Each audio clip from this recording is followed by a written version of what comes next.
साहब किस तरह की एक्सपेक्टेशन होगी, जो भी डिसीजन होंगे लोगों के हित में होंगे? बिल्कुल लोगों के हित में होगा और फैसला लिया जाएगा। अभी बातें हो रही है कि सिर्फ डिलिमिटेशन और सिर्फ डोमिसाइल पे बात होगी और स्टेट रूट पे बात नहीं होगी, तो उसके हवाले से क्या कहना चाहिए? अभी यही मीटिंग में हम बात करेंगे।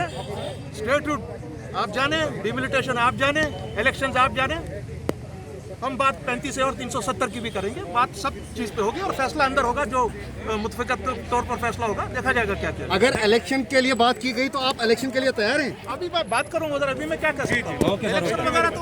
मसूदी साहब आज जो मीटिंग होने वाली है, तो क्या आपका मशवरा क्या फारूक साहब को जाना चाहिए कि नहीं वो वही फैसला होगा, वही फैसला होगा, वही करेंगे। उसके बाद बात किस पे आप वापस मांगेंगे? 4 अगस्त वापस 4 अगस्त